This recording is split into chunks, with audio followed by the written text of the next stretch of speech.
this the start of a dynasty? Ryan Blaney is a NASCAR Cup Series champion. A redemption tour? Ready to go to work. Is this the face of a ruthless competitor or a villain? I beat your favorite driver. Is it time for a breakthrough? Let's go! To get back to breaking stuff? Or is this the makings of the wildest ride you'll ever witness? It's all of the above, and it's about to go down. Any questions? Welcome to Daytona, home of the Great American Race.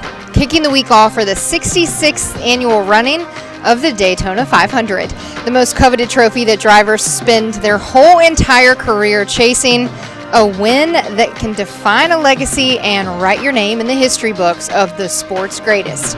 You will forever be known as a Daytona 500 champion. I'm Alex Weaver, and welcome in live to the 500 Club here at Daytona International Speedway. It's the official kickoff of Speed Weeks. We are excited to begin another NASCAR Cup Series season, and 2024, we're ready for you. I'm joined by, first and foremost, the 2021 NASCAR Cup Series champion, Kyle Larson. Welcome back to Daytona. Yeah, thanks for having me on your show today. I love it. I mean, you're obligated to be here anyways, but you're welcome. Yeah. 10th start here at Daytona. No, 11th start. To hit me with all the good you've stats. Had 10 starts. I know. I prepped him just so you guys at home are aware of. I just pulled them from the internet. So I pulled these stats. 4 top 10s in 10 Daytona 500 starts. But 4 of those are DNFs in the 500. What goes on with you here? Just the aggression level? What is it about the Daytona 500? I don't know. I think, honestly, I feel like early in my career I would get caught up in wrecks because I was in the back half of the field. I feel like since I've joined Hendrick and even the last couple years at Ganassi, like I would be in the top 10 at the end of the race and then get caught up in the final few lap crash. So just got to figure out a way to get to the lead, and then I think I'll finish more and hopefully get that win. You race all over the world, not just the country. You are used to racing in so many different venues that have history in different types of motorsports. But for you, pulling into Daytona International Speedway, what does it mean as a driver? Yeah, it's just there's not a facility I don't think that I've ever been to that's quite this big and this magnitude with the grandstands. And I pulled in here last night at 1:30 in the morning from racing at East Bay, which seats 3,000 people, and there's probably more than 3,000 campers here. So just going around through the infield, the atmosphere is always amazing. I don't typically love this style of racing, but I do love coming to Daytona because it's a fun week and everybody's having a good time. I've already cruised around the campsite areas, just see everybody's setups and stuff. I enjoy that part of it. So it's a really cool event. They've obviously grown it to what it is today, and it's a great way to kind of kick off our year. Well, I pulled these on my own. I didn't even have to pull these from the internet. I already knew this stat, and I promised Kyle I've had some positivity for him. You've started first and second in the last 2 Daytona 500s.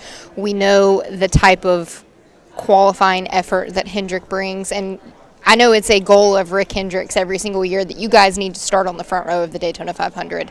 How do you feel for 2024 to start on the front row and have a strong qualifying effort tonight? Yeah, I feel really good about it. I think we're going to have a great shot at getting the pole. Last year I think we were the highest qualifying Chevy, aside from Alex beating us at the 500. I think at all the super speedways, Atlanta, Talladega, Daytona, we were the highest Chevy. So we're going to have a good shot. So that's exciting.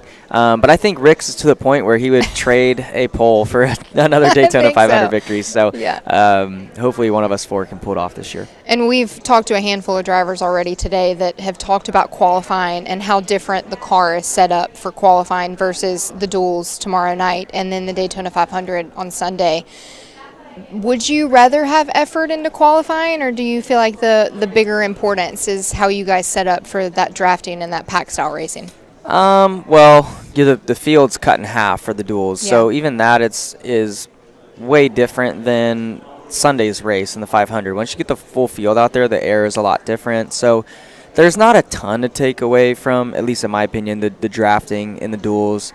I think it's more good to get out there and get executing pit stops and stuff like that, and run up and receive a bump or give somebody a bump. But even that, everybody's car setup is different than what it will be in the Sunday's 500. So I think if you can guarantee yourself a front row spot, qualifying first or second, I think that's really important, because then those duels are a little less stressful and all of that. So but either way, I know we're gonna have a good shot at the pole tonight, and hopefully we can get it done. It's the 40th year of Hendrick Motorsports, and it's cemented itself as one of the top, if not the top, organizations in the garage. You have 17 wins since joining there in 2021, which you're leading the most of all drivers by 8. What has that place done for your career now that you have had a handful of years under your belt? Well, I think I only had like 5 or 6 wins before I got there in 7 or so years of being in the Cup Series. So their equipment, their experience is the best, in my opinion. And I mean, you can look at the history books. I mean, they've been in the sport 40 years. They've got 14 or 15 championships. Like, that's amazing. Hundreds of wins, 301 wins. So that's incredible. And I mean, the stats kind of speak for itself. Like, it's done a ton for my career. The wins, the championship, the All-Star wins, all of that. So but we're here at Daytona. We're missing that one on the list. So would love to get Rick his first win. I think it's been like 10 or so years since he's won this race. So would love to get him back to Victory Circle here and add this one to my resume. Nobody has won from the pole since Dale Jarrett in 2000. So maybe that's not where we need to put the effort. Maybe you guys need to start a little further back, and it'll have better results for you guys. I'm also going to go ahead and start this conversation. The month of May is the month of Kyle Larson. So I want to know how IndyCar stuff is going. I heard you did a little test at Phoenix. Yeah, last week, I don't know, Tuesday or Monday or something. We got to test there at Phoenix. That was a lot of fun. Yeah. Got to beat the weather, which was nice, and just get some laps. So it was honestly surprising to me that kind of how similar it feels to a next gen car, even though I mean you're going like 6 or 7 seconds faster around Phoenix. So that part's just getting comfortable with that speed was difficult. But like the way that the tires loaded and all of that into the track, and you just felt like a Cup car, like an early morning practice with a lot of grip. Yeah. So you still feel like you're really close to the edge and all that. But overall, it felt pretty similar. So that's good. I think our next-gen cars have definitely transitioned more to that style of car. I know it's way different, but the low-profile tires, independent suspension, stuff like that. So it didn't feel as different as I thought it might. Indy was tough to get a real feel for the car because we had downforce packed to it, and we're just trying to pass that rookie orientation. So it was pretty easy going around the track. So I didn't really get a feel for the balance or like having Kyle to Larson, turn the wheel. Easy. Well, I mean, no, I mean it was because it had so much grip and it was slower than what would be going in May. But it was good to kind of feel uncomfortable, I guess, at Phoenix. Nice. Well, I imagine there will be some uncomfortable situations on Sunday that hopefully you're trying to avoid. How do you even match the aggression level and knowing the moves that you need to make to have success here, but also let's finish a race. Let's finish the Daytona 500. Yeah, I mean, on paper, like, yes, I'm by far the worst on super speedways, but I think when you really break down the film and look at the race, from start to finish, maybe not to finish, start to like 95%, 98% of the race, we are in position. There's so many of these super speedways I line up in the front 2 or 3 rows on the final restart, and then shit gets crazy, and I just get swallowed up in it. So I don't think we should, at least us as a 5 team, we don't look at it like on paper and be like, oh, we got to change our game plan. I feel like our game plan when we come into these races is good. We prioritize saving fuel, we prioritize the green flag cycles, and getting to the front that way. And I think, like I said, we've been in position a lot of times. Most every super speedway, I feel like since I've been with Hendrick, we're up front. So eventually it's going to work out, and hopefully this is the year it does. Starting the season off, it's the name of the game with this next-gen car about unloading, not getting behind in points, not a ton of practice time, but we will have practice here in Daytona. What can you dial in your car between qualifying the duels and then 2 practice sessions? I don't really think anything, Okay. honestly. Yeah, I mean, gosh, there used to be so much practice when we came to Daytona, and I think, even back then it was tough to, make improvements on your race car, and you had way more tools to use to make improvements. So now I think you just kind of have to unload good and then go race. So I think even for us, like if Friday practice goes smooth, I don't think we're going to practice Saturday. So and a lot of teams will be on that same kind of program. So it's interesting. They keep taking practice away from us, and we still don't use it all. So. But I think it's fun, makes the week kind of relaxing for us and the teams and everybody. So we enjoy being here in Daytona for the full week and look forward to the rest of the week. The rest of the field that I've talked to so far, and this has been in the last week since the Clash, they say that you guys have figured out this next-gen car, that they expect the aggression level to ramp up pretty quickly. May even happen in one of the duels. When do you expect it to get a little squirrely out there for the first time? I always feel like the duels are not that crazy. I think everybody's trying to get to the last little bit of that race, and then it gets a little crazy up front. But still, people don't want to crash their primary cars, so they're leaving a little bit more space than they would, at the 500. But yeah, the 500, I don't know. I mean, I think it will be typical speedway race, at least from my seat, where it seems pretty calm. Until you get kind of cycling around before the green flag stops, and then you come out from that, and it's kind of crazy for a few laps, and it gets kind of settled back into 1 to 2 lanes. Then you get to the end of the stage, and that's when it gets crazy again, and then same thing the next stage, and then same thing the final stage. But, at the end of the race, everybody gets way tighter to each other on straightaways and a lot more pushing and just impatience, I guess, because, it's coming down to the end. So, yeah, the final kind of 15% of the race on Sunday gets really crazy, but those moments during green flag cycles and the end of the stage, it gets a little bit crazy as well. All right, finally, we expect the manufacturers to work together. Has there been any talk of what Chevy's plan is? I would imagine pretty strong in numbers. Yeah, I think strong in numbers is always good, but sometimes I feel like we have too many numbers, and it gets much harder to be organized. And but yeah, I think we have a meeting maybe planned later this week. I don't know. It's gotten much shorter and shorter each year. Yeah. As we have the same meeting, it seems like every year. We're all kind of on the same page.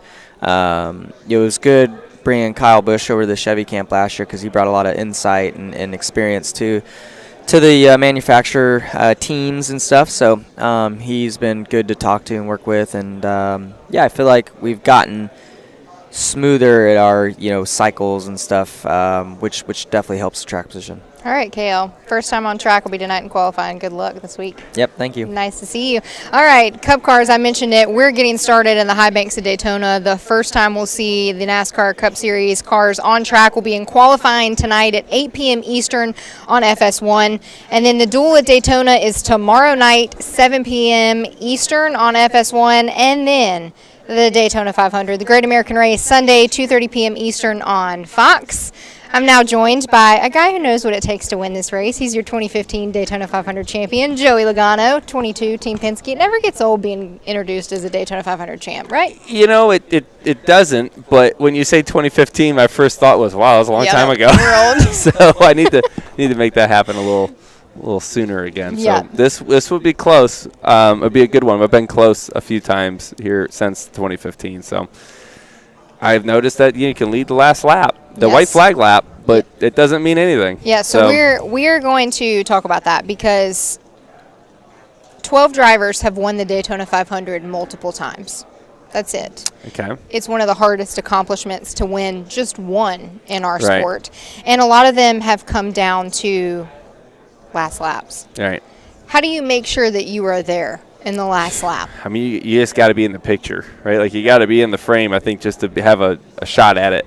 And it changes so quickly, right? Like, if I look at the last 15 laps of the last 500 here, which I have, there was a moment where I was like, oh, I'm out. Like, I'm too far back.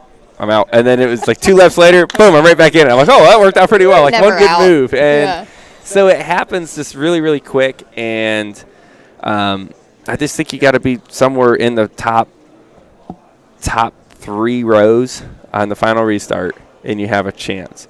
Obviously, being in the top 2 rows gives you a way better chance. But things happen really, really quick at the end. Everything seems to be so controlled and, thought out up until the last, 3 laps. And then it's just emotion takes over, and people start making big moves and big blocks and there's big checkups and all this stuff. Yeah, I'm saying I'm guilty of it. It's just big things happen, and you just got to be in the middle of that to have it there. And so, hopefully we can be in the right place at the right time. I was only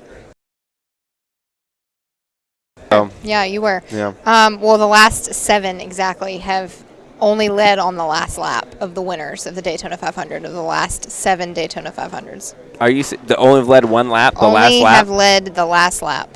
Whoa. Oh, I didn't know that. Yep. So what decision goes into making that winning move? When do you know it's the right time to be more aggressive? You're apparently asking the wrong guy. I don't know.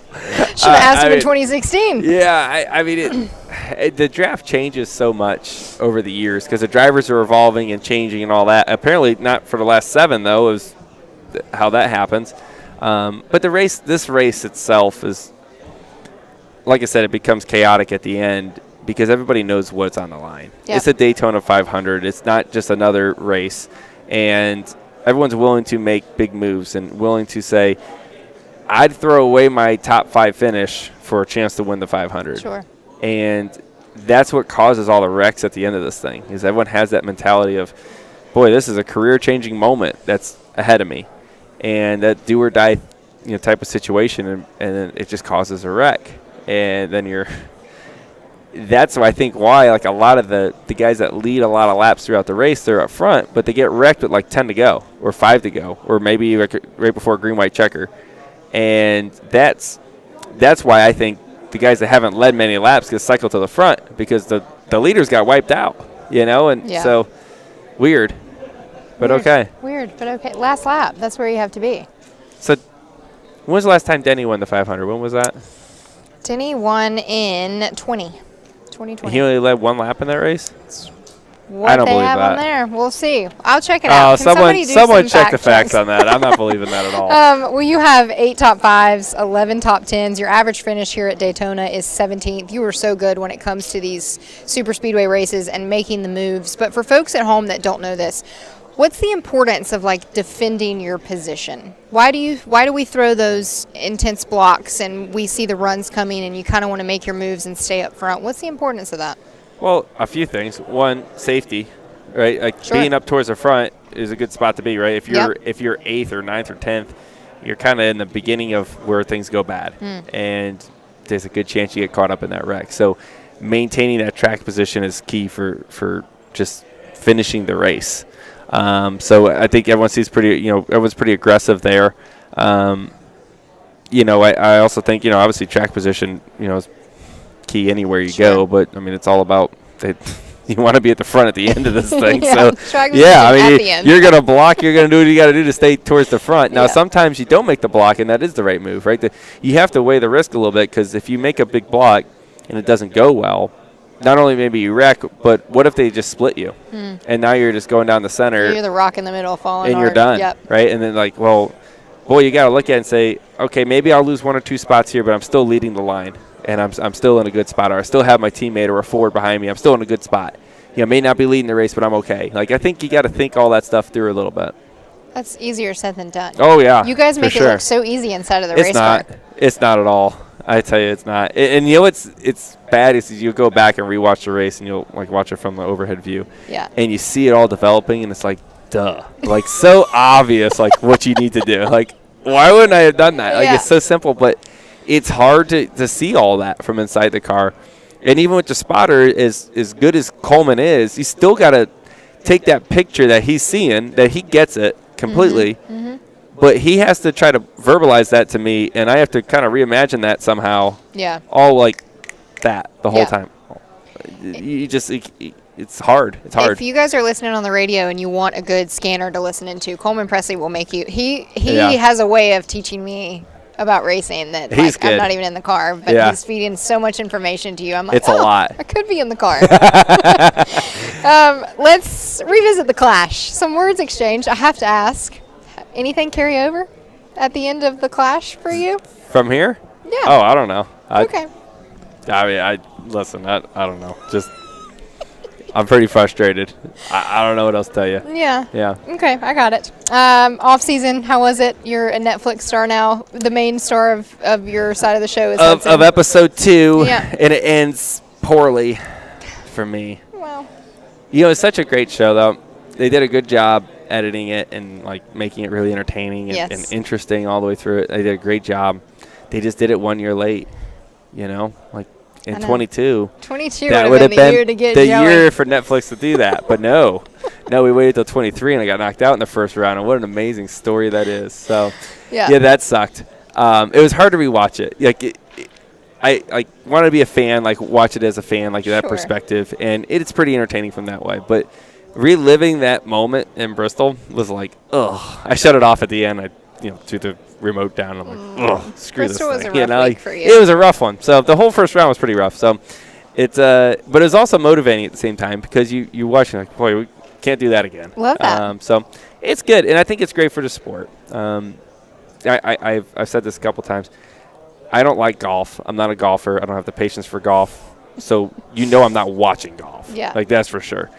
And I watched that Full Swing documentary on Netflix there, and I only got to like the 3rd or 4th episode, but it was long enough to where I watched the 3 or 4 different golfers, and there was a couple that I liked, and I was like, I like these guys because they seem similar to me. They had a family and they had kids, and you're chasing this, chasing that. All right. And there's a couple I didn't like that were like completely opposite. I was like, I don't really like that guy. But then when the Masters comes on, I turned, I had it on. I was interested because there's a couple names I recognized. And I was like, oh, okay, that's kind of cool. I felt like you kind of know them. Love like you don't, obviously, but you feel like you kind of have a little bit of an idea of what they may be like. I think the Netflix doc does the same thing for us. All right. Well, you have an opportunity to be a 2-time Daytona 500 champion this Sunday. Good luck this week. Absolutely. We'll look forward to seeing what the 22 can do. We'll do it. All right. Well, Joey mentioned the Netflix show, and some of our race fans have talked about it. Should be labeled the Denny Hamlin show because he was featured quite a lot in those episodes. If you haven't had a chance to tune in, watch NASCAR Full Speed on Netflix. But he's a 3-time Daytona 500 champ. He added a lot of personality, in my opinion, to the Netflix show, but I'm going to call it the Denny Hamlin show because I was quite entertained. DH, welcome to Daytona 500 Media Day. Yeah, thank you. Thanks for having me. Have you gotten any comments regarding your new Netflix It's star? not mine. Yeah, it should be. Yeah. No, I mean, 90% feedback has all been positive, right? They see a different side of you. You see Denny the dad, Denny the son. Yeah. And so there's a lot of different elements to it that people don't see on a regular basis. People ask me, like, oh, it's the Denny Hamlin show. I'm like, no, it's the Dennis Hamlin Sr. show. That's right. He's the for best sure. part of it. No doubt about it.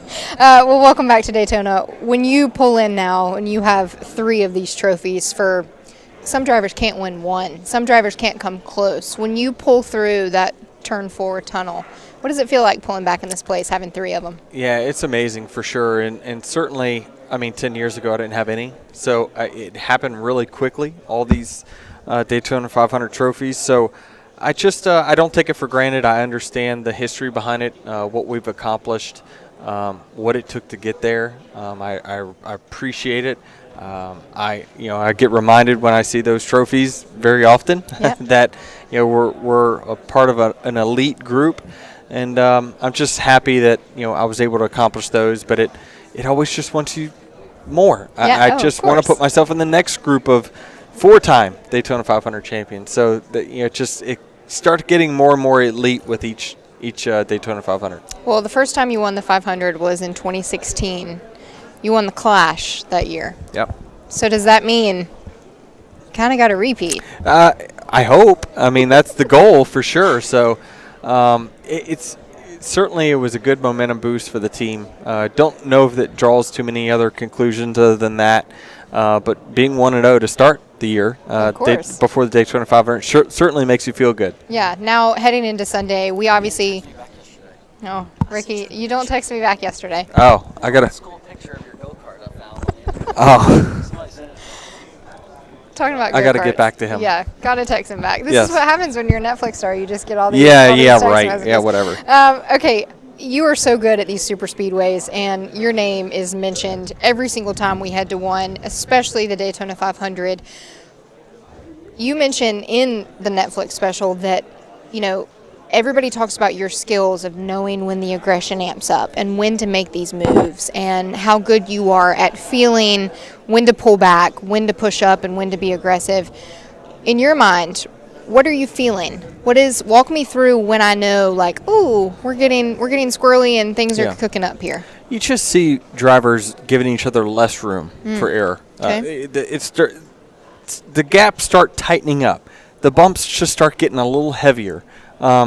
Things like that. Understanding who's in the pack around me, right? I mean, we start to build kind of a journal on each one of these drivers and know what their characteristics are. Yeah. So when I see some that historically have gotten caught up in a lot of wrecks or maybe cause a lot of wrecks, and the pack is pretty intense, that's a situation that's like a huge red flag. Okay, I need to just remove myself from this situation. I don't want to be a part of it. So there's a lot of factors that go into it for sure.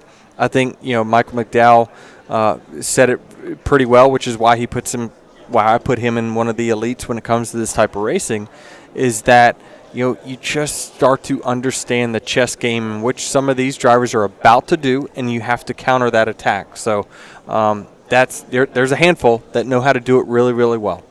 On the flip side, how do you know when to make the aggressive moves? How do you know when you flip it and it's time to turn it on? I think this race is different than other super speedways in that you're more willing to put it all on the line for the Daytona 500. Sure. While I think we go into points racing probably starting next week, the stakes are too big here in Daytona to be conservative, and you're not going to win this race by being conservative. Now, yes, you need to finish to get to the checkered flag, but it's a very fine line, and you just can't give up the track position like you could at maybe Daytona 2 or Talladega 1. So it's a fine line, but this race in particular, it's a race in its own. I don't even consider it part of the 2024 racing season, the regular season, because I just don't even think about points. I don't think about stage points, nothing. That will start in Atlanta. It's all about what can I do just to win this race, and I know that there's a big opportunity I'm going to have to wreck, but there's also, if I play my cards right, I'm going to have a great chance to win. This place, it's in its 9th consecutive sellout year. It'll be a packed grandstands, a packed infield. Does it still feel the same as, take me back to your rookie year walking out of here and knowing that you're going to race in the Daytona 500? Is the pre-race spectacle that is the Daytona 500, is it still the same for you? It is. I'm in year 19. I still get those butterflies that I did right from the very beginning. The nervousness doesn't set in. Like, I don't get nervous like I used to, but it's just more excitement now, right? That we're about to go, right? This is about to happen. So it's amazing. You go through the tunnel. The tunnel's been the same now for many, many years, and just you feel it when you go down. That when you come out the other side, you're looking around because the car's going around the racetrack and on the banking. So the huge upgrades that NASCAR made here in ISC at this racetrack really has helped in aiding with those sellouts, and so it's a world-class facility, and that's why people come. You're one of few drivers that have this now ownership stake in other drivers. It's not just you that you're concerned with out there on the racetrack. How do you manage that at a race like this? How do you make sure you're helping not only Joe Gibbs but 2311 as well? Yeah, I think that's a fine line for sure. Without giving away too much strategy, like I feel what made me successful at these types of tracks was being very selfish, and I didn't agree with what moves maybe my teammates were making, so I just went the other way. Yeah. And that turned out to be the right move, right? And I think that with manufacturer alliances, team alliances, all this stuff, I'm going back to the basics. While I love to help out all my teammates, and that all sounds great, I feed off of doing what I feel is the right move at the right time. And so I'm going to go back to that, and hopefully it pays dividends, because I think it really changed over the last year and a half where okay, we all just got to work together and stay in line and all that. Forget that. Like if I'm gonna sink on the Titanic, I want it to be because of the mistake that I made. Yeah, so the captain of the ship. That's right. Yeah. So I just think that the mentality's got to change there for me, and we'll see how it all plays out. We've had a very big off season for you. Congratulations on the engagement, but you also had a little bit of a shoulder surgery. How's rehab going? How's it all healing up? Yeah, it's certainly better than it ended last year. That was was not good at all. So I'm really happy about where it's at. Certainly not 100%, but I'm certainly in a better place than I was those last 5 races of last year. So really happy about that I'm not fighting any physical ailments in the moment. So let's get this thing going. All right, DH, we appreciate you. You have an opportunity to be a 4-time Daytona 500 champion. Good luck this week. Thank you. All right, so much racing action on the high banks of Daytona. We are in store for not only the Cup Series, but a lot of other NASCAR series here racing this week. First up, the NASCAR Craftsman Truck Series in the Fresh from Florida 250 on Friday night, 7:30 p.m. Eastern on FS1. The ARCA Menard Series is running their Daytona ARCA 200 Saturday, 1 p.m. Eastern on FS1. The Xfinity Series hits the track for the first time this season in the United Rentals 300 Saturday, 5 p.m. on FS1. And then the NASCAR Cup Series in the granddaddy of them all, the Daytona 500. That's coming to you Sunday, 2:30 p.m. Eastern on Fox. I'm now joined by the driver with the most wins in 2023, 6 Cup Series checkered flags for William Byron here. I know it's a big day for Hendrick Motorsports. Not only are we kicking off another campaign here, it's your 40th year for that organization, but you guys might win a pole tonight. I hope so. I hope it's 24. We've been trying every year, so it yeah, I think my last one was 2019 with Chad. So typically we're third, so hopefully we can be, second or first would be ideal. Yeah, you have some pretty cool stats here at Daytona. Your first Cup Series pole was that 2019 pole. Oh, wow. And then you also, your first Cup race was the 2020 Daytona Coke Zero 400, which was here at Daytona. So technically it counts as a Daytona race. Some good mojo for sure. Some good memories. Yeah. How does it feel to pull into that tunnel every year? It's nice. I've never finished a 500 as of late, so I didn't read that part of my list. I'm hoping for that. So the July race has always been good vibes and good memories. First Cup win, like you said, and then finished second a couple times. So the 500 though seems like we always get to like two laps to go, and then we're in the wall. So hopefully that's better this year. Do you want me to read the bad stat, or you just want me to say Sure. about the numbers? Yeah. 6 Daytona 500 starts, never finished in the top 20. That's great. How do we get in the top 20, Willie B? I think we just a little more patience. I think the race, I'm not realizing how long the race is, but in all honesty, most of the wrecks haven't been my fault, but maybe I need to be better at avoiding them. So we'll see. We'll see. But realistically, is there a way to do that? I mean, when you're there and you're in the wrong place at the wrong time, you're in the wrong place at the wrong time. Yeah, it's tough. I mean, I think you've got to just focus on being a good drafter and being towards the front. If you can lead a bunch of laps and run up front, you can have a shot. So that's the goal this year, is try to lead more laps, try to do more of what we did at Talladega actually in the fall, where we finished second. Yeah. And I feel like we had a lot of points in that race, so we were up front a lot. So that's ultimately the goal, is just try to be close to the front so you're not getting in the wrecks. But you never know. You just have to be patient. And obviously, no doubt, the qualifying effort for Hendrick has been so strong at the first race of every year. I mean, the Daytona 500, it's expected that Hendrick Motorsports is going to be on the pole. I know that's what Rick Hendrick expects from you guys. Yeah. But what improvements have you guys made to make sure that not only are we showing up for a qualifying effort, but we have the duels on Thursday night, and then, we have the biggest race of the season on Sunday. Yeah. What's flipped the script to make sure that effort's there for the whole week? I think for me, it'd be nice to win the pole. But then I'd like to win the duel, and then I'd like to get through practice, and then I'd like to win the 500. No pressure. That would be that'd be a great week. I don't know if anyone's done that, but I'll have to look back at those stats. But that's our goal. We're not planning on getting the pole and then dropping the parachute in the duel. So, but you got to be smart. If you're running 10th with 3 laps to go and somebody is pushing really hard, you got to be smart and protect the car. But it's just a marathon week. You've got to get through practice, not go to a backup car, not get any crashes. So hopefully we can do all those things. But like I said, hopefully win the duel. That's high on the list. There's 10 points, so that'd be nice. Exactly. We know the importance of unloading fast here, and you guys will have a practice session, 2 of them actually, on Friday and Saturday.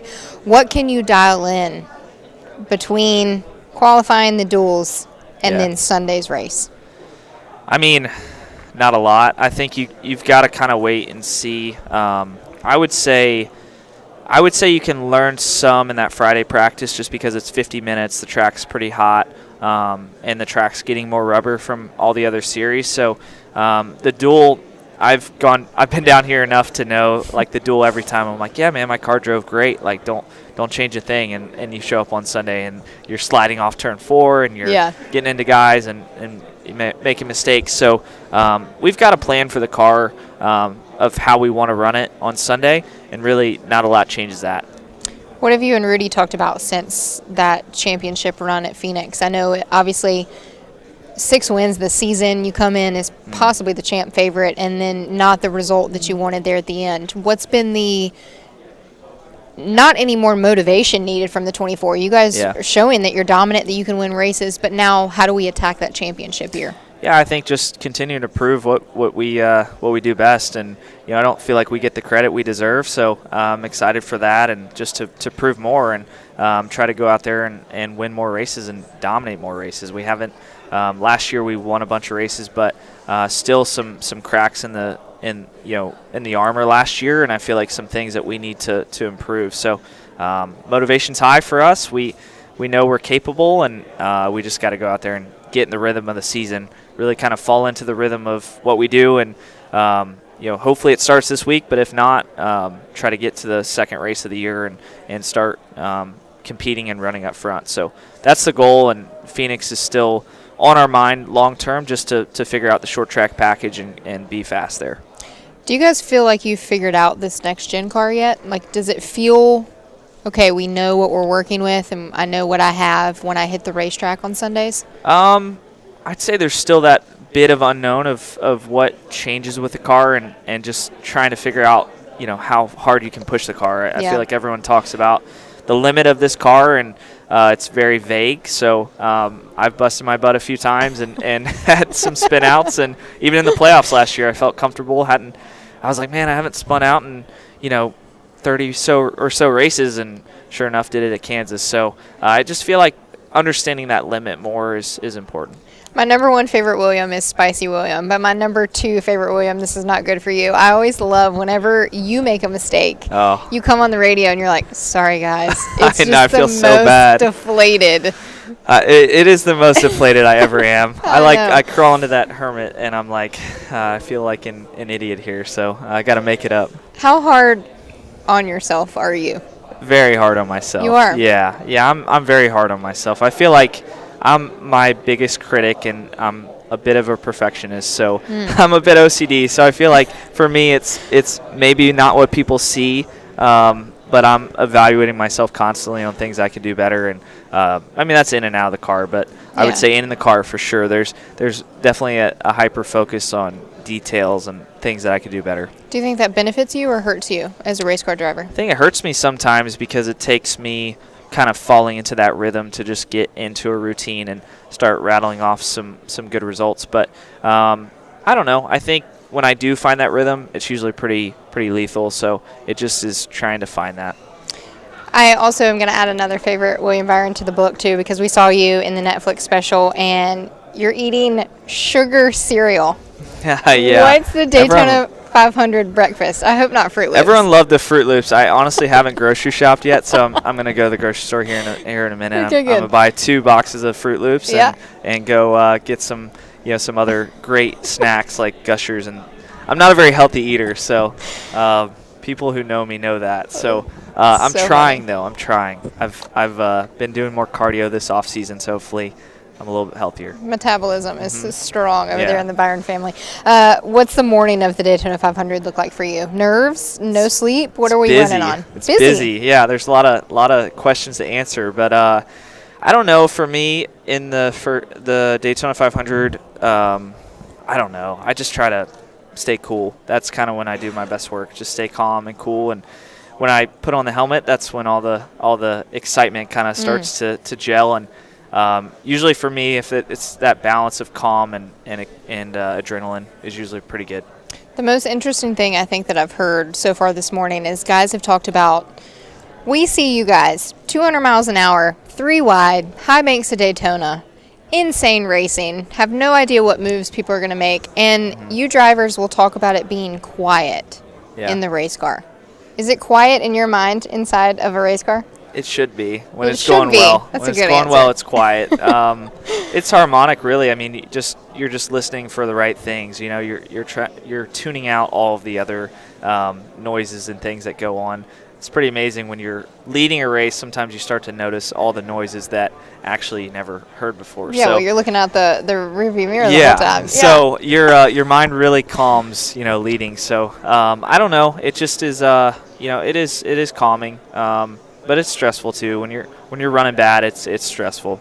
Would you rather be leading, or would you rather be back behind and be the aggressor to go after a win? Like with 1 to go? Sure. Oh, so the thing about Daytona and Talladega is leading with 1 to go is like it's like the weirdest feeling because you're like, I know this is not over, and I know I could end up in the infield care center. So it just scary. is. It's almost like it's a tease a little bit where you're like, I don't know how this is going to go. So I don't know. I feel for me like leading is still the best place to be, but it's not over. So you've got to keep your guard up a little bit. Okay, so that didn't answer my question. You want to be the one in front, or you want to be the one pushing? In front. Oh. Yeah. Leading for Okay. sure. For sure. That was yeah, not the I want to answer be I thought you were blocking. gonna say. I want to be blocking. So it's way easier to do that on the last lap. How do you know when to make the aggressive blocks? And you're not really one to make them very much, but you do make a couple aggressive moves when you're leading out front, especially at a super speedway. Yeah. How do you know when it's the right time to make the move? Yeah, I've caused some crashes in the past, so leading super speedways. I don't know. I think for me it's just whatever feels natural. Whatever run or momentum you feel like you can block. Sometimes you can't block it, especially early in the race. So you just got to be smart, but you just got to make the moves that you feel like are right, and ultimately just kind of trust your gut. Last but not least, we are obviously expecting a manufacturer battle, at least for the majority of this race. Yeah. If not till, I know you all would like to have the Chevrolets be the only ones left on the racetrack at the very end. But when does it stop being, I'm helping you, and now I have to go and win a Daytona 500? I think I don't know if there's a certain point, but just periodically through the race. But I want to try to help my teammates as much as I can, and try to just be the good teammate that if I find myself leading a group of teammates, then great, that's awesome. Like I'm in the position I want to be in. But just try to make decisions based on instinct, and sometimes that's going with your teammates, sometimes that's doing something else for yourself. But just try to trust the voice inside to know what to do. All right, we'll have some fun this week. Cool, thank you. I'll try. All right, it's going to be a lot in store for the NASCAR Cup Series.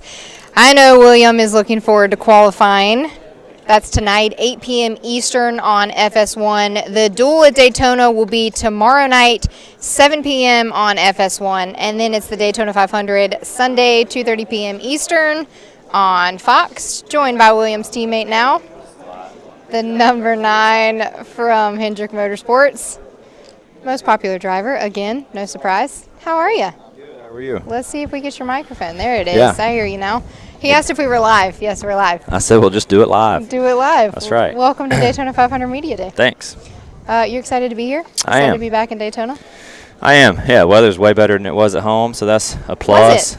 How was it at Yeah. home? Cold? Yeah, it's cold. It's weird. The last few years, I feel like the amount of days I see the sun in the winter is just not good. no. No, So I agree. I'm just glad to see the sun. Seasonal depression It is a real It gets me in a real way better thing. mood, which I need. Let's talk about the off season. I just have to check on the shoulder. Surgery went well. Everything's good. We're healing good. Yeah, everything went good, or that's what the doctors told me. So not that Great. I would know any different if they messed it up, but yeah, no, they did a great job. Had a great team of doctors and surgeon that did it. Super cool guy. He's actually coming down this weekend, so that's kind of cool. He wanted to come. He's never been to a race, so He excited. picked a good one. Yeah, excited to have him.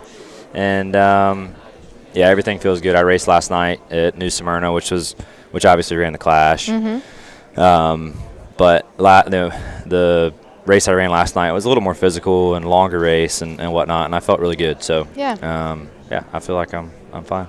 Before we dive into Daytona, what makes you want to race at New Smyrna? Why do you keep doing it? Keep coming down here and racing? Well, it's been a while since I've done, what I would consider proper speed weeks and just going and running, something other than just the Cup stuff. There's a lot of racing in Florida over the course of the last probably 2 weeks that has been going on, dirt and asphalt, both. Everybody kind of, the short tracks in the area host a lot of races this time of year because a lot of people, want to come down here to find better weather. And I just think I enjoy it. I enjoy the challenge of it. I don't think I truthfully believe there are some similarities in the cars, and I think I can learn different habits here and there that I feel like apply here. So it's not just a total, one-off thing. I do think there are things that translate, and I want to be better, and I think just racing more is a good way to do that. Let's now turn the page to Daytona. It's a speed week that kicks off with qualifying. You guys have no practice, no time in the car until you hit the track tonight. Hendrick Motorsports, you come down here and you're expected to be on the front row for the Daytona 500. How do you feel about the qualifying effort tonight? Yeah, I have confidence that it'll be good for HMS. They do a great job of just extracting every little detail that they can find, and this is a big deal to the boss. I think it gives our partners and HMS a lot of exposure to come out here and fire off well. Yeah. And we've been fortunate to be on the good end of that a couple times. I think that we'll have a good opportunity at a pole tonight again. But I would really like to be known for running good in the race at some point. So that's the goal. No reason why you can't have both. Sure. So easier said than done. Yeah, both would be nice. Well, your first Cup Series pole was here in the Daytona 500. I'm going to make us feel really old. 2016. I know. 2016. Year 9 for me. It's crazy. That is insane. Now we're coming back, and you have 8 Daytona 500 starts. Your best finish was second in 2021. How do we get first? How do you be there at the end? If they had waited, whoever clicks the caution button, if they just waited about a half a second. Yeah, you ran out of gas. 21 would have been fine. But, it's such a tough one.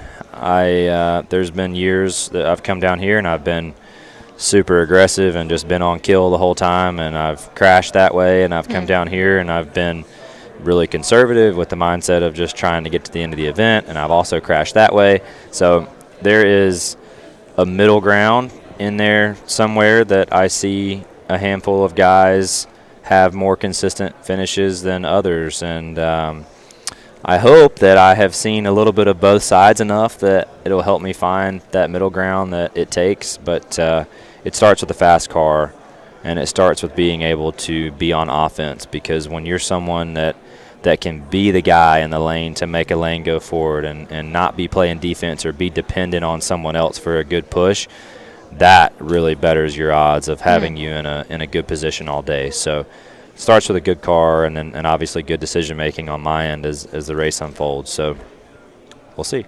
Don't give away your strategy, but with those decision-making skills, how do you know when it's the right time to make the aggressive move? I think it is very much a in-the-moment decision. It's a really hard thing to plan.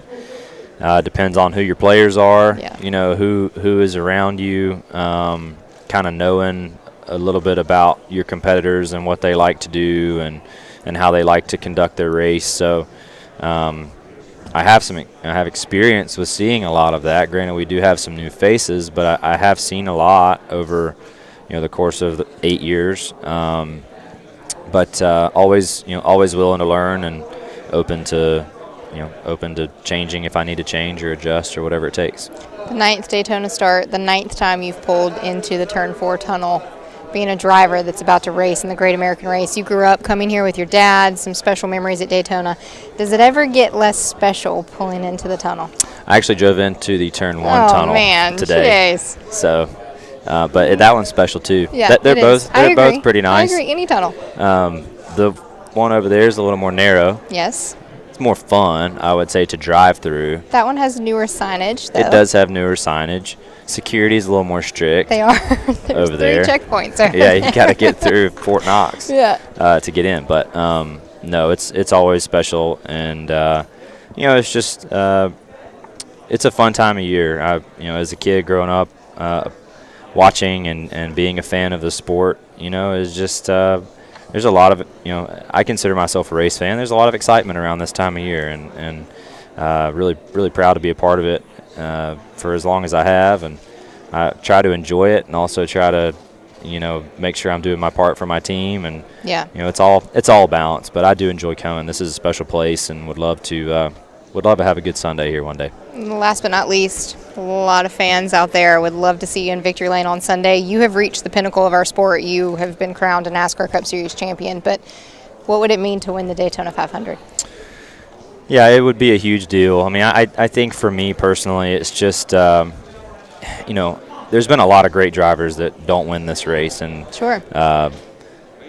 That makes it, to me, really special to achieve it, just when you look at the list of names that don't or haven't. So that being said, it didn't break their careers that they didn't win it. Still great racers and some champions. But for me, it's a race that when I get done with this deal one day, it'd be nice to have your name on the trophy. Of course. And just to have said you won the Daytona 500. I think that really is would be a cool thing to hang it up and know that this was one you had the opportunity to check off. And hopefully we can do that one of these days. You want to introduce this next guy up here? I'm going to do the transition. James, welcome. Come on up. I'm being told for you to come take my spot. Thank you, Chase. What's Good up, to see you. Good to see you. He's officially a Hall of Famer now. Yeah, he's a big deal. No. Now we are going to be joined, passing the headset over to, I'm going to call you the GOAT. He's the GOAT. Thank you. He's the greatest of all time. He's now a NASCAR Hall of Famer. Congratulations on that, by the way. Yeah, thank you. What a special Jimmie weekend. Johnson is here. What a special weekend for you. It was so great to see your family, to see you guys back, and Yeah. I know it meant a lot for you and your family. It did, and I, my kids were quite young when we were standing in Victory Lane more Not regularly. young anymore. And for them to really grasp it all and experience it all was really cool. Yeah. Well, welcome back to Daytona 500 Thank Media you. Day. I know it is an exciting week for you, but you got some work to do, either tonight or tomorrow. I hope it's just tonight. I hope it's Yes. just tonight, too. How do you feel about the qualifying effort, you guys trying to qualify for Sunday's race? Thankfully, we made it through last year, so I do have some confidence in just the fact we've done it before. But you never know. I mean, anything can go wrong. We have a great partnership with Toyota, and there's been a lot of effort put into our car to make sure that the pace is into it. And just as long as everything goes as we hope, we feel like we have a good chance. There are 6 cars trying to qualify for 4 spots, and nobody else on that list can say they're a 2-time Daytona 500 champ. You won in 2006 and in 2013. What does it mean to win the Daytona 500 for our sport? It's a big one. I mean, it's honestly the largest race that you can win. It's the only one that gives you a title when you're fortunate enough to do it. It's life-changing. I remember the magnitude of it, sticking with me that whole year in 2006, and from being introduced as the Daytona 500 winner at the racetrack, or in social settings, or in sponsor settings, it was the gift that kept giving. And I'm like, this is incredible. Thankfully, we won a championship that year too, so it added to it. But it is special. Well, I also want to talk about the throwback scheme. You're running this cool scheme for this week, and it's honoring, obviously, Richard Petty, another GOAT to the sport. But walk me through that scheme. What made you pick that? Well, with it being the 75th year for the Petty family in racing, we knew we wanted to do something, and Carvana had a great idea with throwing it back to Richard and his first win here at the Speedway. And ironically, Richard won his first Daytona 564, and then later went on that year to win his first championship. Wow. And then I obviously did the same thing in 2006. So there was just something there that felt right, and having Petty Blue on the Daytona International Speedway certainly is one of those things. And Yeah. the car looks great, and I can't wait to have it on track. Car does look great. If you haven't, go to Jimmie's, and Legacy Motor Club has it up there. It's a great paint scheme. It's going to be exciting to see it on track. But I know I'm gonna act like you've qualified for Sunday and look ahead to this race. You have raced. You started in motorcycles and two wheels. You have raced all different kinds of motorsports and made the jump over to IndyCar.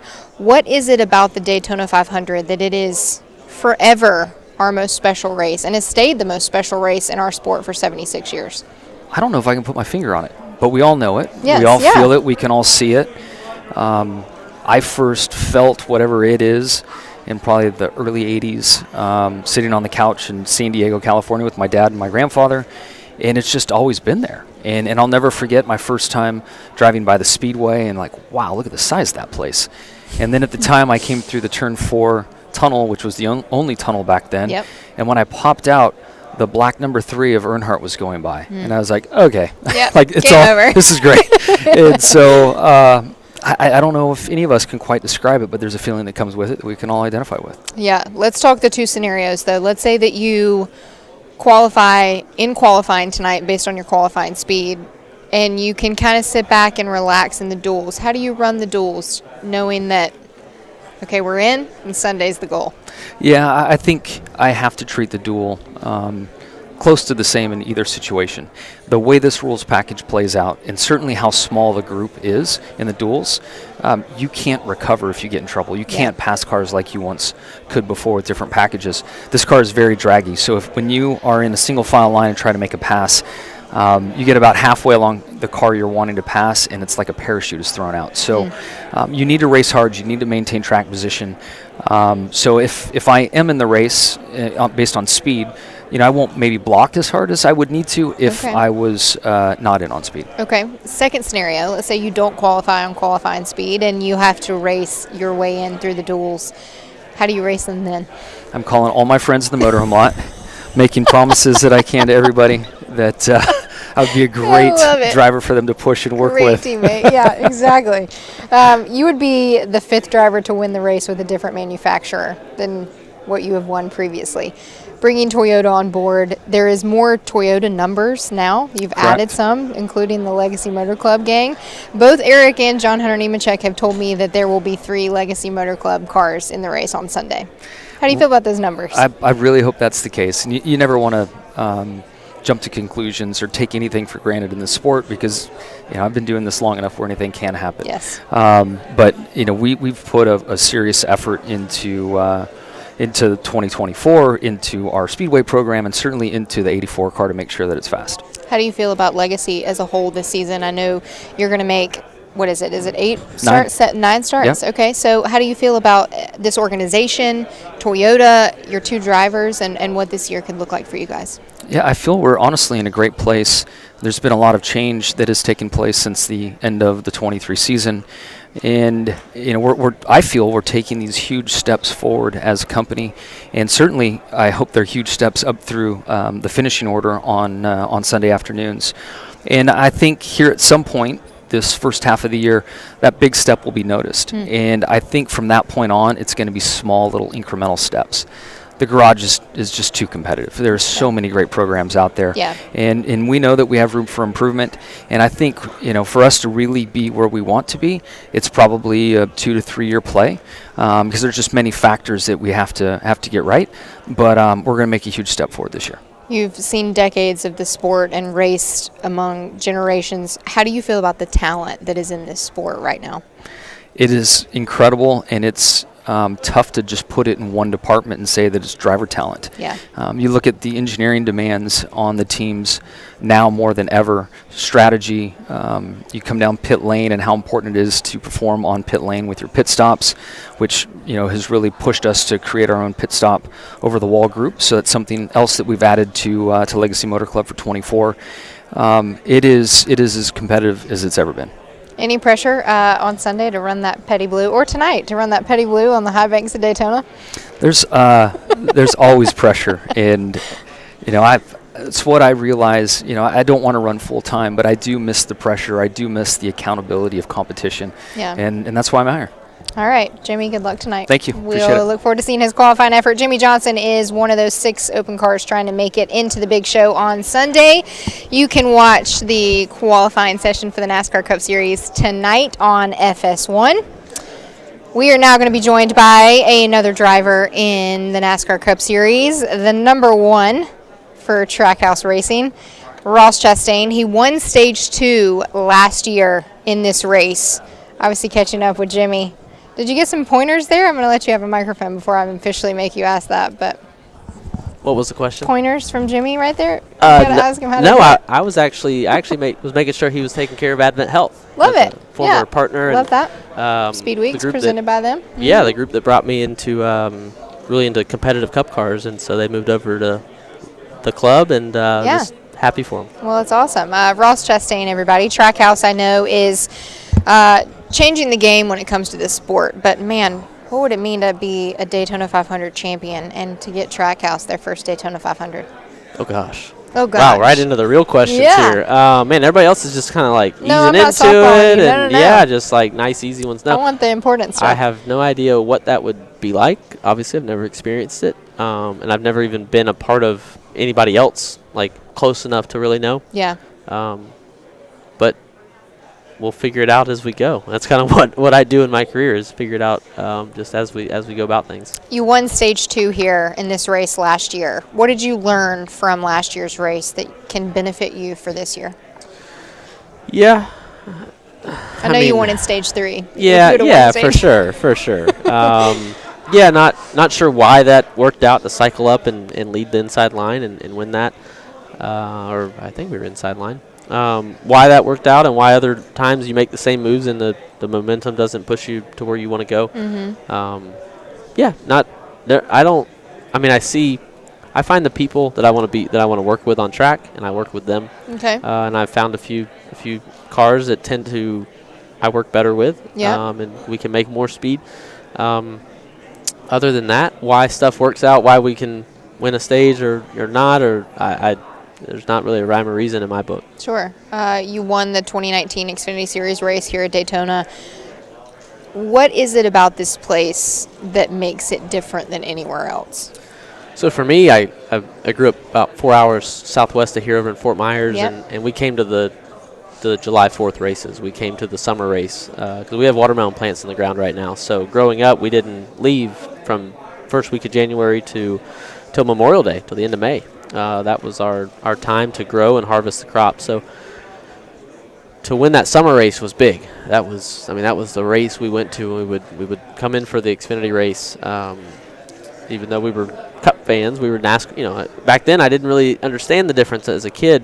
Sure, Friday, Saturday, Sunday. Cars on track. There's no trucks summertime, but so I felt like that was and that was the last time it was midsummer. Now it's later in the fall. Mm-hmm. So, not sure what it does for everybody else, but it's Daytona. It's probably one of the first tracks I ever knew about growing up. And then we came here, so it was the first track I really got to know, riding my bike around and just exploring with my family.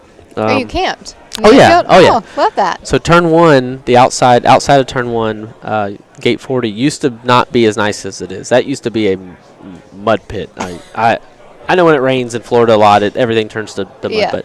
But when you come in that gate and you turn right towards the airport, we were over there to the right, and we would go to Home Depot and get old pallets from behind Home Depot, and then go inside and buy plywood and outdoor carpet, and we would build like a floating dock because it was so wet. If you didn't, you just tracked mud in the motorhome. Mom's mad. All the moms were mad at us. Kids, we're riding our bikes around. We're covered in mud all the time. Yeah. Now it's super nice. I think they got good drainage and stuff, but it used to just be a lake over there. So that's where we camped. So as a kid from Florida, when you pull in, do you pull in through the turn 4 tunnel to get inside? It just depends. I'll be honest. I don't pre-plan it. Okay. This morning was the first time this trip that I've been in, and it was turn 4 because I was coming from the hotel at the beach. Okay. So when you pull into any tunnel here at Daytona, especially for Daytona 500 week, kid from Florida, you grew up coming here, you wanted to be a racer. What's it like pulling into these hallowed grounds of our sport? Real cold chills. Real. Real. Yeah. Yeah, it was. This morning it hit turn 4.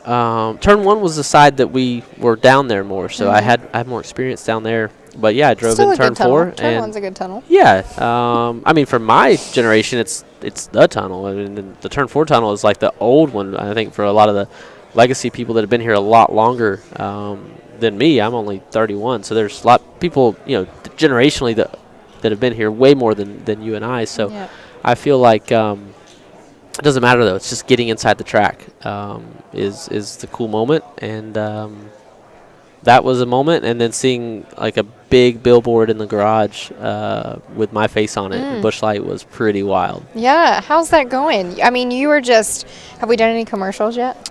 No, not. I mean, a not billboard's commercials. pretty cool. Yeah, not commercials though, not yet. Not yet. No, the race cars, they're commercial. Yeah, I saw you getting after a Busch Light on media day, pre-production day. Look, I can't. Yeah, production day. Production day. I can't. I got corrected on that so much. Me too.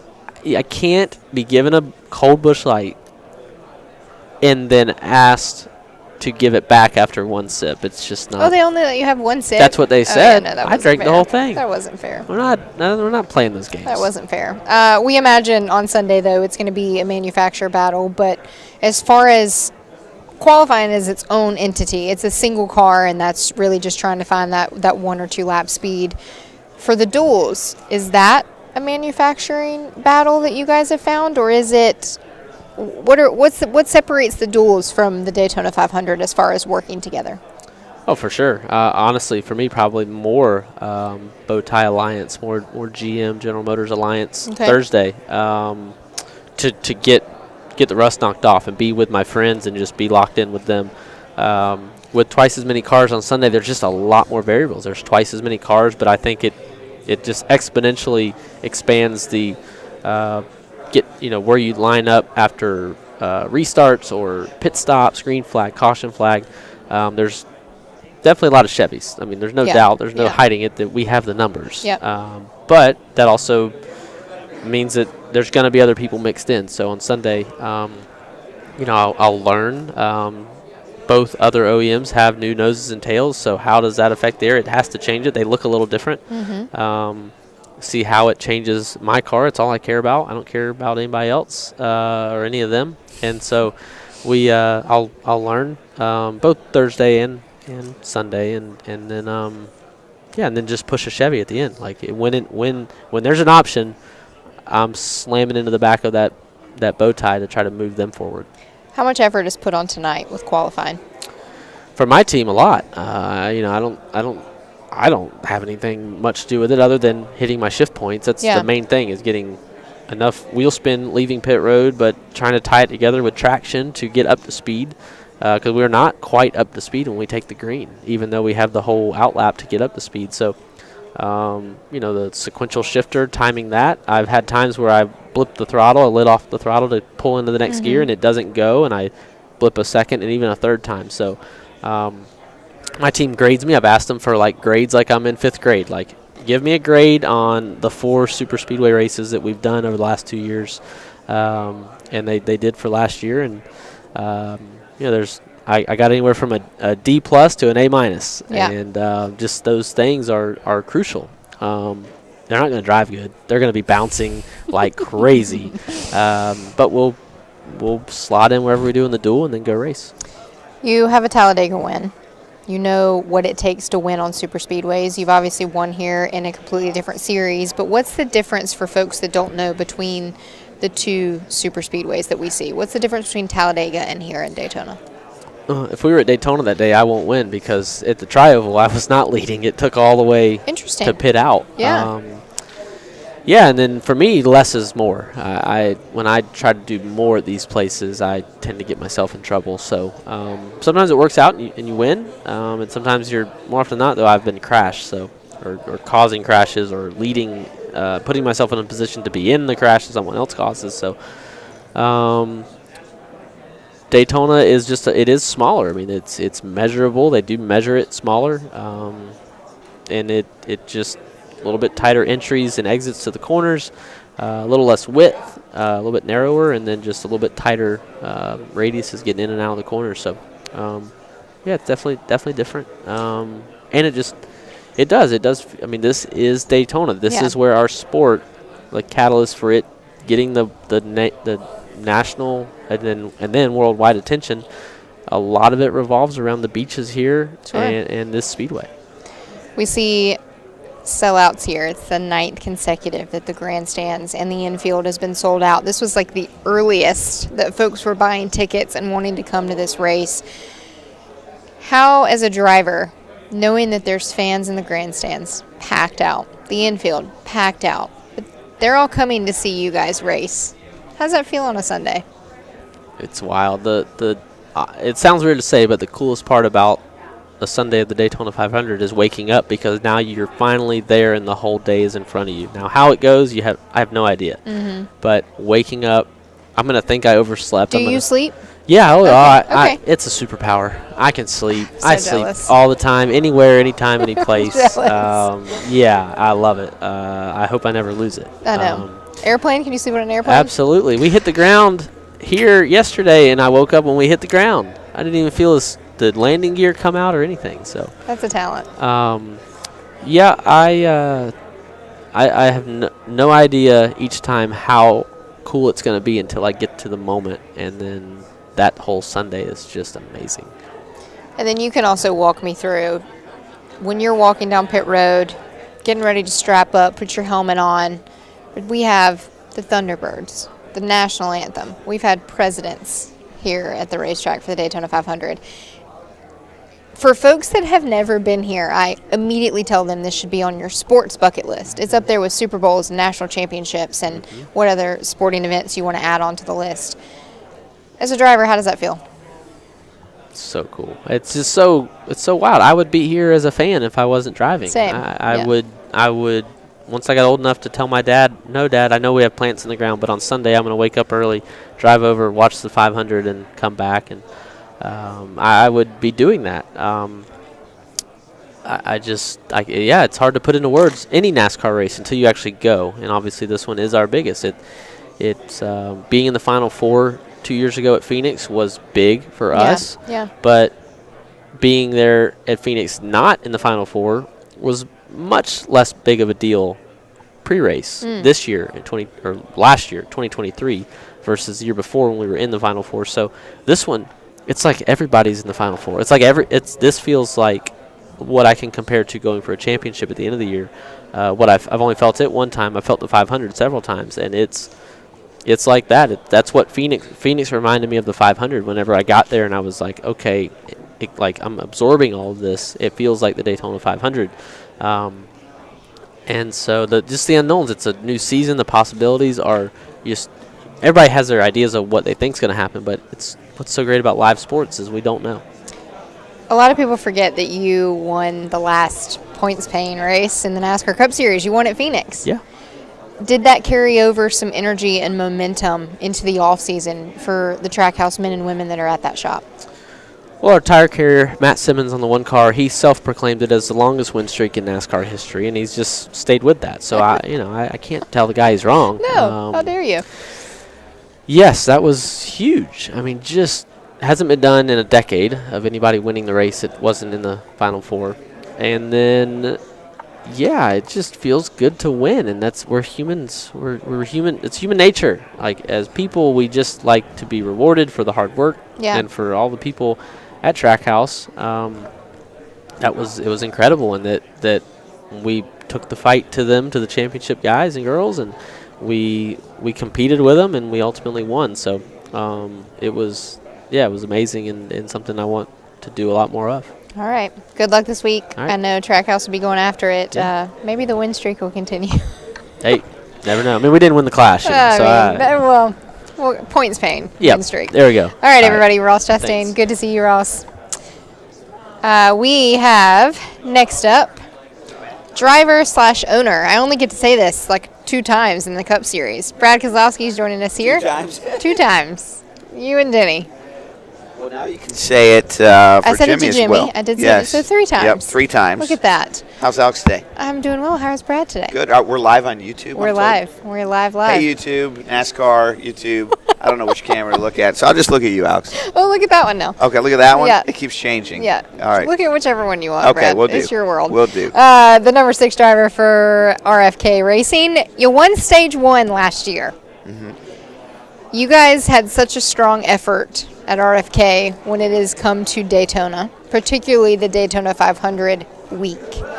How do we make you win Stage 3? Yeah, it's really that last one that matters.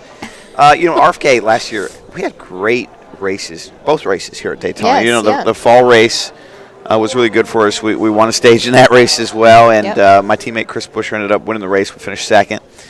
And then the Daytona 500 last year, he's being humble. They finished 1-2 at the fall race. We did, Daytona. yeah, it was good. We it was humble. good.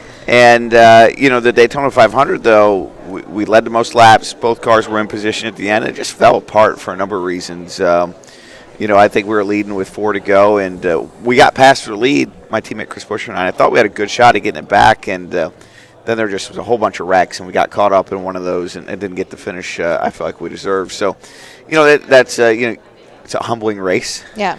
The Daytona 500. And there's a lot of things that you can't control. You just come here and you try to control what you can and accept that, the best you can do is all that is, the best you can do. It's not all in your control.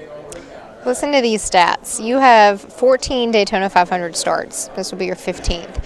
You have 2 top 5s. Daytona overall, 4 top 5s, 8 top 10s, 1 win in 2016 with the Coke Zero 400. You've led the most laps in each of the last 2 Daytona 500s. Yeah. But you haven't gotten a win here. No. In Daytona 500. Yeah, I'm very aware. Yes. But you're so good at super speedways. What is it about this place that has kind of stumped you for the most part at the end? Yeah, just the end of the races. I think probably there's 4 or 5 of them that we've been in position at the end of the races. Yeah. And probably 1 or 2 of them I felt like I didn't make the right move, and then some of it was just really poor luck. And I don't know how to explain that or why that's happened. 2020 we were making the move for the win and got spun out and wrecked on literally the last lap going for the lead. And 22 we just got cycled a little bit on the pit strategy and climbed back up to second and was actually leading down the back stretch on the last lap and my lane just kind of fell apart. The guys that were behind me. And then last year got caught up in a wreck after dominating a lot of the race. So it's painful. But it's the realities of Daytona. The big highs and big lows. Yeah. You just got to ride the wave and know that to some extent it's almost like a numbers game. Like if you put yourself in position enough times, things will go your way eventually, and that's what I'm focused on. For folks that have never, and it's the majority of us can all say this, we've never been inside of a race car in Daytona. 200 miles an hour, 3 wide, craziness that is this place. What's it like drafting here? Yeah. And the aggressive moves that we see, making those, blocking, the rocks that fall in the middle when you get completely dove out of the lanes. What's it like here? Yeah, when you're leading here, it's really a thrilling experience to know you're leading at Daytona, one of the biggest tracks. But when you're in the middle of that hornet's nest, woo, it's not so much fun. I'll tell you what, you're just waiting for it to all go wrong. And again, really quick. Yeah. And to your point, you can be up front feeling pretty good about your situation, your position. And somebody around you make a move, and next thing you know, you are shuffled to the back, and you're just watching everybody in front of you going, how did this happen? And that's just kind of the madness of this type of racing. And, I think it's back to, highs and lows. And when you're in a hole, you've got to stay calm and work your way through it. When you're up top, you need to be extremely defensive and ready for it to all go wrong. What's the balance between luck and skill here? Is it skill that outweighs that you need to have more of, or is it like, hey, I just need to be lucky on Sunday? Well, I mean, it's better to be lucky than good. I can tell you that. But, I don't want to take anything away from some of the drivers that have won this race. Yes, they've had some good fortune, but that's not to say that they're not good drivers. They're great drivers. But, you're not going to win this race Sunday without a little bit of luck. Yeah. I don't care how talented you are. You're not going to win it just on talent. So when do you know when to make those aggressive moves? When do you know when it's time to turn on and Yeah, I mean, I think everybody knows when you get to that last stage, especially, when you've made that last pit stop, that the intensity just picks up, right? When you know you're good to go on fuel, when you know there's nothing left, there's no kind of wild card left with respect to pit strategy or stage ends, it's go time. Would you rather be pushing or being the one being pushed? I don't care. You don't care? Don't care. Interesting. Yep, I just want to be there. I just want to be in that top 3 or 4 with 1 or 2 laps to go. I'm also interested. You were very selfless and an owner, and you knew what you had to do to get Chris in the best position and RFK in the best position to finish 1 and 2 and not have 2 race cars that were 35th and on the tow track. Yeah. Now that he's gotten that, is he supposed to help you out and get behind you and push now? Is he listening? Yes, please, Chris, get out of the way. Let me win. No, Chris has got his own, life to live and races to win, and so does David Reagan, who's now our teammate here for this week with a 3rd RFK car, and I don't expect them to throw away a race on my behalf. I can tell you that. Well, let's go outside of the race car really quickly before I let you go. You had a heck of a year in 2023. Mm-hmm. We have a baby boy in the Keselowski family. Yep. How's he doing? Great. I held him in my lap on the way up here. He was smiling, laughing, and spitting up on me. All those things at the same time. So, that's full-on dad mode right there. But you added some male energy. You added a teammate. Did, yes, that has to feel nice. So that is really exciting. I got a little more time for him to mature into the system. But spitting up doesn't exactly help your case. No, that's not helping. But he's getting there. He'll be there soon. And you are a Michigander. You went to the national championship game. I did, yes. It was great. You're a national champion. Yep, we have a lot to celebrate, in Michigan right now. Wish it was the Lions Super Bowl. That's okay. I know. It's okay. We're I brought up the winning side. Closest we've been. So I would love to give the state of Michigan a Daytona 500 trophy. It's been a long time for them. Oh, I like it. Last but not least, RFK, such an incredible year last season. What's the goal this year? I think we need to put cars in the championship 4. I think we're going to have the teams capable of doing that. We need to win races, and I think that's probably the 2 watermarks that I would set for us. All right. Good to see you, Kez. We'll Thanks, see you the rest of the week. Appreciate you. Have a good one. Good luck tonight, qualifying. Are we ready? Last but not least here on our Daytona 500 Media Day coverage, I'm going to say it. This might be the last time the reigning Daytona 500 champion, Ricky Stenhouse Jr. It feels good walking into this place as the reigning champ, doesn't it? It does. Yeah. It feels really good. I know. When did you pull into the tunnel for the first time this year? This year? Yeah. This morning, last night? When did you get here? 11:30 today. 11:30 today. Okay, what did it feel like now that you were a Daytona 500 champ? It felt good. Florida in February at the 500 just seems like where you're supposed to be. Not bad. And honestly, not coming down like yesterday and knowing people were here, I kind of felt left out a little bit. Little FOMO. Yeah. And then I'm like, I'm ready to get there. So we're here now, and we're wrapping up, for the most part, Media Day, and then it's all business. A lot of drivers in our sport cannot say that they have won a Daytona 500. You can.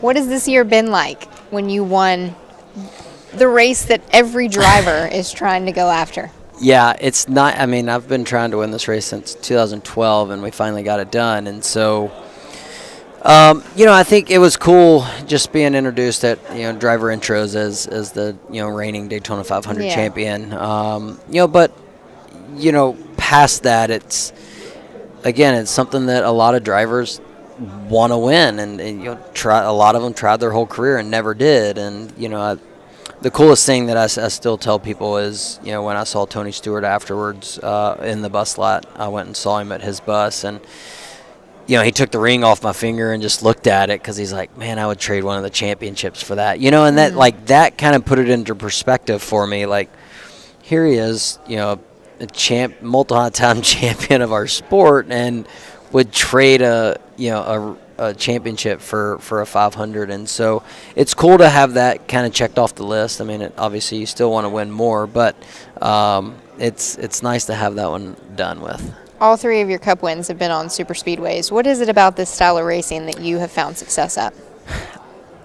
I'm not real sure. I mean, I've gotten to where when I was in the Xfinity series, I didn't really like super speedway racing much at all. I felt like, hey, we're better on the mile and a half, we're better on the short tracks. We won a ton on those racetracks, and it seemed like we ran well on super speedways, but I felt like I wasn't able to just like go win. You have to have circumstances to play out. And then when I got in the Cup Series, I felt like, for one, I think I learned a lot more about speedway racing and like the art of it, and working the side draft, and when to push, when not to push, and how to work your line forward. And then I felt like I started having fun with it. And as soon as I felt like I was on the offense instead of just kind of on the defense out there, I felt like that's when I started to contend for wins and win races and be in contention now more often than not. So a little bit of mindset, I think, goes along with that. I agree. Of just enjoying it. Things I need to do when I probably go to Martinsville is probably have a little bit better mindset when I get there. A little patience. But it's part of it. So I think that helps our speedway racing. Well, you won the pole here in 2020 and show strong effort in qualifying. Pretty much every single year that we come here, you guys have some fast qualifying speed. Except for the last 2 years. I wasn't going to say that. Yeah. But he said it. The last 2 years, not so great. But usually you do pretty well when it comes to qualifying. Yes. How are you feeling about tonight's qualifying session? I feel confident in the work that my guys have put in. Do I think we're going to go for the front row? Honestly, I don't think so. But, no, I mean. Call your shot. I'm not calling. I would rather win the race. I'd call that shot. I guess. Yeah, it's better to not call it an airball it than call it an airball it. So no, I mean we've put a big emphasis on that because qualifying's not just important here. It's important everywhere we go, and that was our kind of Achilles heel last year. We had strong cars, we had strong races, but we were always overcoming bad qualifying. So we were always having to work really hard throughout the race to get to the front. So my guys put a lot of effort in, to qualifying for tonight, and hopefully we went the right direction. And I mean we were in the 30s every speedway race last year, and so.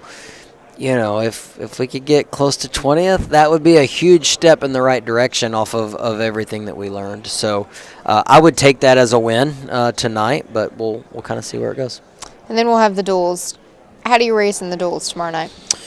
So for me, I was in the media center earlier, and I was like, what are they asked me what I thought about the duels, and I was like, well, I think my team's expecting me not to speed on pit road because I think the last 3 years I've done that and taken myself right out of contention, to start close to the front. And, there's points on the line, for our season, and that's very important, to us. We've talked about that a lot as our race team in the off season of just trying to get a certain amount of points every race. We know what it takes to make the playoffs on points if you don't have a win, and so that's something that we're focused on, starting in the duels.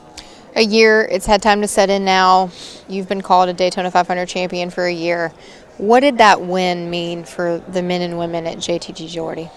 It meant a lot. I think for me, it was a lot of our people's first win in the Cup Series, and obviously the biggest win of all of our careers. And so, I think for me, just walking into the shop, the confidence, that it brought to our race team and that continues to, give them confidence, I think goes a long ways. Me as a driver included. And, so I think we're still seeing the benefits of that, as a race team, as far as, the work ethic, the confidence of showing up week in and week out and their ability. And that's been pretty cool to see. 2023, a big year for you. 2024, maybe a bigger year. You have a baby on the way. How's Madison doing? Madison is doing great. Just, keep her fed. And it's the key to women, folks. Whether they're pregnant or not. Exactly. We were just talking about it on the way to the airport. She's like, she got me this Valentine's card. It was like, hey, where do you want to go eat? And the husband's like, oh, wherever. And then she names a place, and the husband's like, oh, no, not there. I told her, I was like, as a husband, I've learned very quick that sometimes you just eat where you don't really want to. That's exactly and yeah, so that's how that's going. But everything is good. We're here, and yeah, 2024 is shaping up to be a great year. Any return trips to the Waffle House? What if we win a back-to-back Daytona 500? I just told somebody, I mean, you'll probably see me at Waffle House before Without- the race, yeah, for before sure. the race even gets there. For sure. So for sure we win, and we'll be there for sure. But yeah, you'll probably see me there before. All-Star Special. It's the way to go. All right, RSJ. I'm going to say officially for the last time I'll say it, congratulations on the thank Daytona you. 500 last season. We look forward to seeing what you can do this year. Thank you.